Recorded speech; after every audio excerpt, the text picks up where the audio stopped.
এটা আমার নিজের দায়িত্ব। ন্যাশনাল মেডিকেল কলেজে আপনাকে বদলি করা হচ্ছে, এটা যখন প্রতিষ্ঠিত হয়ে গেছে সেই জন্য কি আপনি ইস্তফা দিলেন আজকে? আমি জানি না এই খবর, আমার কাছে এই খবর এখন অবধি নেই, আমি শুনিনি, এখনো কোনো বদলির অর্ডার আমি হাতে পাইনি, আমি জানিও না, আমি জানি না।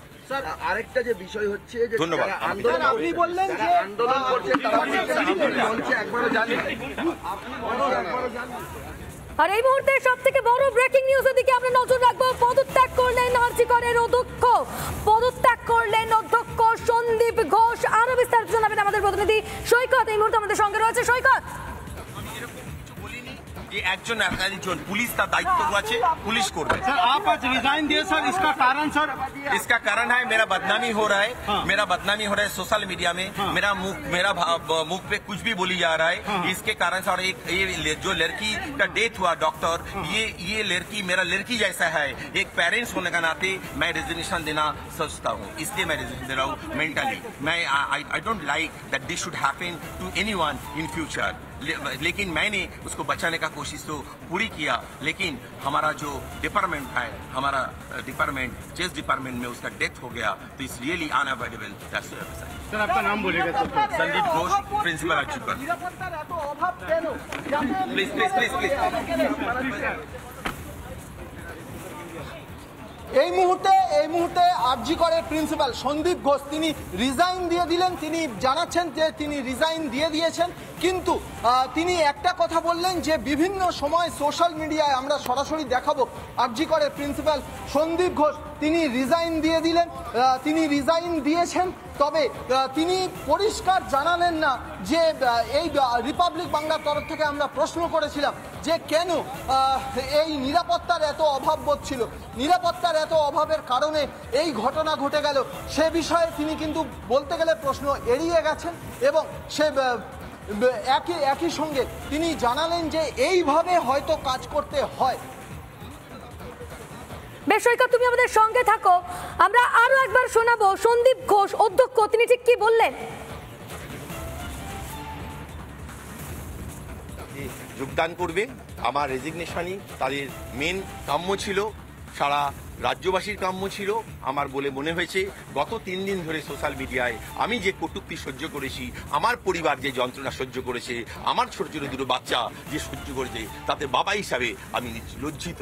আমি তাই এই লজ্জার শেয়ার করার জন্য আমি রেজিগনেশন দিতে রাজি হলাম এবং আমি রেজিগনেশন দিয়ে গেলাম এই প্রিন্সিপালের চেয়ার থেকে। আশা করি আপনারা ভালো থাকবেন। আবারও বলবো যে আমার মুখে কথা বসিয়ে কিছু স্বার্থান্বেষী, কিছু বিরুদ্ধ গোষ্ঠী পুরোটা রাজনৈতিক খেলা নেমেছে, রাজনৈতিক খেলায় মত্ত হয়েছে। আর রাজনৈতিক খেলা আমি কোনোদিন খেলিনি। আমাকে অনেকেই সরকার পক্ষের বলেছে, হ্যাঁ আমি আবার জোর করে বলবো আমি সরকারি কর্মচারী, সরকারের দায়িত্ব আমি শেষ মুহূর্ত অবধি পালন করব যতক্ষণ আমার শরীরে প্রাণ থাকবে। আমাকে কেউ বাধ্য করেনি, আমাকে কেউ বাধ্য করেনি, আমাকে বাধ্য করেছে আমাদের আরজিকরের ছাত্রছাত্রীদের আবেগ, আমাকে বাধ্য করেছে রাজ্যবাসীর সোশ্যাল মিডিয়ার বিভিন্ন পোস্ট। আমাকে কোনো সরকারি কর্মচারী, কোনো মন্ত্রী আমাকে ফোন করেননি বা আমাকে বাধ্য করেন রেজিগনেশন দিতে। আমি স্বেচ্ছায় রেজিগনেশন দিচ্ছি। আর এই মুহূর্তে আমরা সরাসরি নজর রাখবো কলকাতা মেডিকেল কলেজ হাসপাতালের দিকে, সেখানেও চলছে প্রতিবাদ। আরজিকরের ঘটনার প্রতিবাদে জুনিয়র চিকিৎসক ও পড়ুয়ার আরো বিস্তারিত জানাবেন আমাদের প্রতিনিধি অনুপম, এই মুহূর্তে আমাদের সঙ্গে রয়েছে। অনুপম,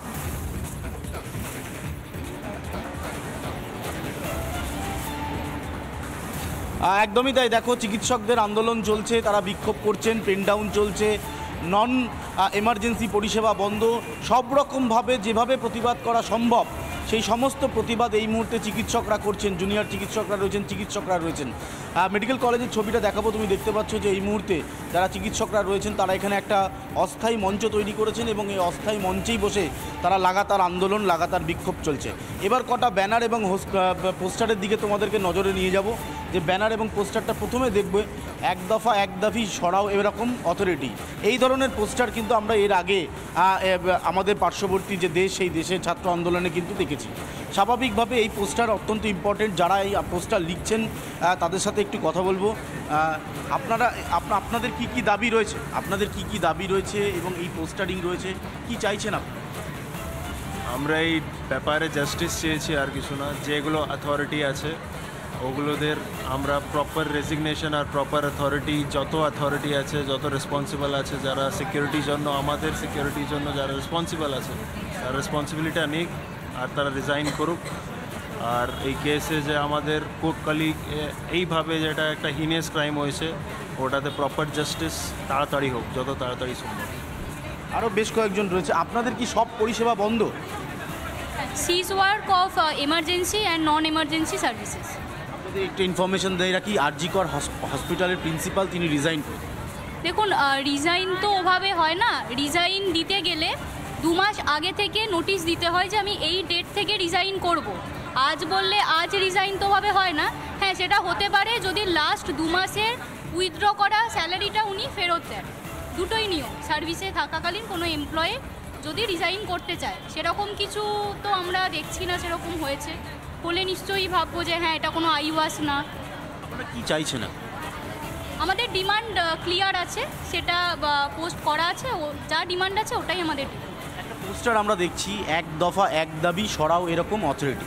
বাংলাদেশে ছাত্র আন্দোলনে এরকম একটা পোস্টার পড়েছিল, দাবি এক দফা এক। আমি বাংলাদেশ নিয়ে কোনো কথা বলতে চাই না, এটা ওয়েস্ট বেঙ্গল। এখানে যেটা হয়েছে সেটা নিয়ে কথা বলাটাই বেটার। একদমই তাই। আরও বেশ কয়েকজন রয়েছেন। আপনাদের মূলত কি দাবি থাকছে? প্রিন্সিপাল রিজাইন করেছেন, তদন্ত চলছে, কি দাবি থাকছে? আমাদের দাবি প্রিন্সিপাল রিজাইন করেছে, এটা একটা আন্দোলনের জয়। আমরা এতদিন যে আন্দোলন করছি, এই আন্দোলনের একটা জয়। কিন্তু আমাদের অন্যান্য যে দাবি, মূলত যে দাবি, দোষীদেরকে ধরা, তাদেরকে উপযুক্ত শাস্তি দেওয়া, তা এখনও অবধি হয়নি। পোস্টমর্টম রিপোর্টটা সামনে আনার কথা আমরা বারবার ধরে বলেছি, কিন্তু তা এখনও পর্যন্ত করা হচ্ছে না। কেন?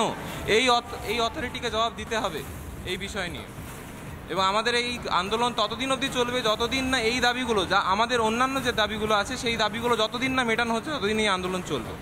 আমি একটু পাশের ছবিটা দেখাবো। তুমি দেখতে পাচ্ছ যে এখানে চিকিৎসকরা তারা বসে রয়েছেন এবং ব্যানার, পোস্টার, হোর্ডিং নিয়ে তারা আন্দোলন করছেন। দাবি খুব স্পষ্ট করে তারা জানাচ্ছেন যে যেভাবে আক্রমণ করা হয়েছে তার বিরুদ্ধে তাদের এই দাবি থাকবে এবং দোষীদের দৃষ্টান্তমূলক শাস্তি। বলছি, প্রিন্সিপাল রিজাইন করেছেন, কিছু বলবেন? আরজিকর হসপিটালের প্রিন্সিপাল রিজাইন করেছেন। আমাদের এই আন্দোলন এতক্ষণ চলবে, তার কারণ হচ্ছে যে আমাদের যে দাবিগুলো ছিল তাদের মধ্যে একটা শুধু ফুলফিল হয়েছে। যতক্ষণ না ঘটনার পূর্ণ সিবিআই তদন্ত হয়ে, যতক্ষণ না কালপ্রিট ধরা পড়ে তার পুরো শাস্তি হবে, ততক্ষণ পর্যন্ত আমরা আন্দোলন চালিয়ে যাব। একজনকে অ্যারেস্ট করা হয়েছে, আপনারা বিশ্বাস করেন একজনের পক্ষে করা এই যাবতীয় ঘটনা ঘটানো সম্ভব? একজনের পক্ষে তো কোনোদিন সম্ভব নয় এই ঘটনা ঘটানো। একাধিক ব্যক্তি আছে, হতে পারে, মোস্ট লাইক। কি মনে করেন একাধিক ব্যক্তির এই গোটা ঘটনায়? একদম একাধিক ব্যক্তি রয়েছে, এটা একজনের পক্ষে কোনোভাবেই সম্ভব নয় করা, কোনোভাবেই নয়। প্রিন্সিপাল রিজাইন করে কি সরে যেতে চাইলেন, দায় ঝেড়ে ফেলতে চাইলেন? কিন্তু উনি চাইলেই তো এই দায় ঝেড়ে ফেলতে পারবেন না, তাই না? উনি চাইলেই তো হবেন, ওনাকে জবাবদিহি করতে হবে। একদমই তাই, জবাবদিহি করতে হবে। তিনি রিজাইন করলেও যেমনটা বলছিলেন যে পরিকাঠামো অনুযায়ী 2 মাসের বেতন কি ফেরত দেবেন, কিন্তু তারপরেও দাবি একটা খুব স্পষ্ট থাকছে। এই মুহূর্তে মেডিকেল কলেজে রয়েছি, তোমাকে আরও একবার একটু ছবিটা দেখাবো। তুমি দেখতে পাচ্ছ মেডিকেল কলেজের যারা চিকিৎসকরা রয়েছেন, যারা পড়ুয়ারা রয়েছেন, ইন্টার্নরা রয়েছেন, একটা বড় অংশ তারা এই মুহূর্তে পেন ডাউন করে রেখেছেন। তারা নন এমার্জেন্সি পরিষেবা বন্ধ রেখেছেন, তারা এখানে আন্দোলন করছেন। এই আন্দোলন তাদের জারি থাকবে। এদিকে যেমন এক আন্দোলন হচ্ছে, এই পাশেও তুমি দেখতে পাচ্ছ যে চিকিৎসকরা তারা বসে রয়েছেন। আমি আরও একবার খুব দ্রুত যাবার চেষ্টা করব। কি মনে হচ্ছে এই গোটা ঘটনায় একজনের পক্ষে এত বড় ক্রাইম করা সম্ভব? আমাদের যিনি রিপ্রেজেন্টেটিভ আছে ওনারা বলবেন। কে আছেন আপনাদের? কি মনে হচ্ছে একজনের পক্ষে সম্ভব গোটা ক্রাইম করা? একজনের পক্ষে মনে তো হয় না এত বড় ক্রাইম করা সম্ভব হবে, কেউ জানতে পারবে না, ঠিক আছে? এরপর ইনভেস্টিগেশন হোক, বোঝা যাবে ভালোভাবে। অর্থাৎ বুঝতেই পারছো, ইনভেস্টিগেশন চাইছেন। তারা বলছেন যে সুনিশ্চিত করতে হবে নিরাপত্তা। সমস্ত মেডিকেল কলেজগুলোতে যেভাবে চিকিৎসকরা রাতের পর রাত কাজ করছেন, দিনের পর ঘন্টার পর ঘন্টা কাজ করছেন, কাজের পর তাদের নিরাপত্তাটাকে সুনিশ্চিত করতে হবে এবং যে চিকিৎসকের সাথে গোটা ঘটনা ঘটেছে তার যারা দোষী তাদেরকে অবিলম্বে দৃষ্টান্তমূলক শাস্তি দিতে হবে। এবং অথরিটি, আমি আরও একবার একটু পোস্টারগুলো দেখাতে বলবো। তুমি দেখতে পাচ্ছ এক দফা এক দাবি সরাও এরকম অথরিটি, এইরকম পোস্টার রয়েছে, অথরিটিকে সরাতে হবে। আমরা দেখতে পাচ্ছি অনুপম, কলকাতা মেডিকেল কলেজে প্রতিবাদ চলছে এবং শুধুমাত্র কলকাতা মেডিকেল কলেজ নয়, একাধিক জায়গায় প্রতিবাদ চলছে। বর্ধমান মেডিকেল কলেজেও কার্যত বিক্ষোভ দেখানো হচ্ছে, প্রতিবাদ জানানো হচ্ছে, সেখানেও অবস্থান বিক্ষোভ করে প্রতিবাদ জানাচ্ছেন পড়ুয়ারা। যে ছবি এই মুহূর্তে আমরা আপনাদের সামনে তুলে ধরছি, আরজি করে যে ঘটনা ঘটেছে তারই প্রতিবাদ। তাদের একাধিক দফায় দাবি রয়েছে, তারা বলছেন নিরাপত্তা সুনিশ্চিত করতে হবে এবং এরই পাশাপাশি যে দোষী সেই দোষীদের দৃষ্টান্তমূলক শাস্তির ব্যবস্থা করতে হবে এবং তার পাশাপাশি একাধিক প্রশ্নও তুলছেন তারা যে এখনো পর্যন্ত ময়নাতদন্তের রিপোর্ট সামনে আনা হলো না কেন এবং এই ঘটনার সঙ্গে একজন জড়িত হতে পারে না এমনও প্রশ্ন তুলছেন যারা বিক্ষোভরত পড়ুয়ারা রয়েছেন বা জুনিয়র চিকিৎসকরা রয়েছেন তারা। অনুপম, তোমার কাছে আমরা আবারও ফিরবো, তোমার কাছে জানতে চাইবো, আরও একবার ছবিটা দেখতে চাইবো যে ঠিক প্ল্যাকার্ডগুলোতে কি কি রয়েছে, তারা কি বলছেন, তাদের দাবিটা ঠিক কি?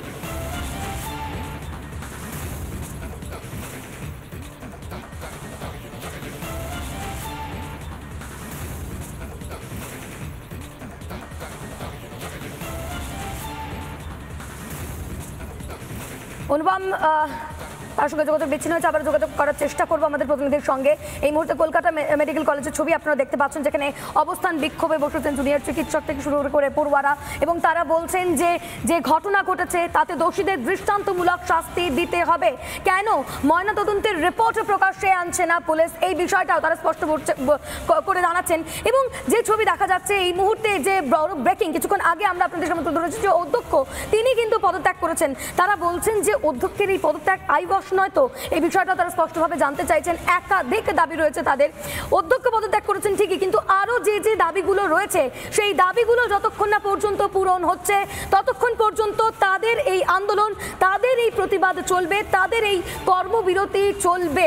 এমার্জেন্সি পরিষেবা চালু রয়েছে, কিন্তু অন্যান্য যে পরিষেবা সেই পরিষেবার কর্মবিরতির ডাক দিয়েছে পড়ুয়ারা। শুধুমাত্র কলকাতা মেডিকেল কলেজ নয়, অন্যান্য মেডিকেল কলেজগুলোতেও কার্যত এই ছবি সকাল থেকে একইভাবে প্রতিবাদ জানাচ্ছেন, বিক্ষোভ দেখাচ্ছেন এনআরএস থেকে শুরু করে আরজি করের পড়ুয়ারা।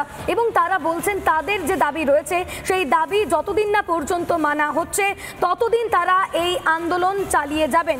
বর্ধমান মেডিকেল কলেজ, সেখানকার ছবি আমরা আপনাদের সামনে তুলে ধরছি, সেখানেও কিন্তু কার্যত এক ছবি, প্রতিবাদ জানাচ্ছেন দিকে দিকে জুনিয়র চিকিৎসকেরা। অন্যদিকে যে খবরের দিকে নজর রাখতে হচ্ছে, আরজি করে অভয়াকে ধর্ষণ ও খুন, আরজি করে নির্মমভাবে অভয়াকে খুনের ঘটনায় উঠে আসছে একাধিক প্রশ্ন। অভয়া কাণ্ডে বিস্ফোরক অভিযোগ করছেন বাবা মা। তার মা ঠিক কি বলছেন শোনাই আপনাদের।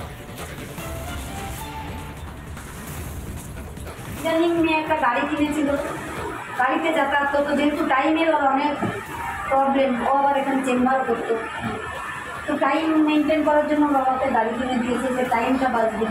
ওই গাড়িটা নিয়েও একটু সবাই বলতো, ইয়ার্কি মেরেও বলতো যে তুই একমাত্র আরজি করের পিজিটি যে গাড়ি নিয়ে আসিস, আমরা কেউ গাড়ি ইউজ করি না পিজিটিটা, কারণ পিজিটিদের এত কম মাইনা থাকে ওরা গাড়ি চালাতে পারে না। আমাদের গাড়িটা মেরে মেরে টুকরে দিয়েছে।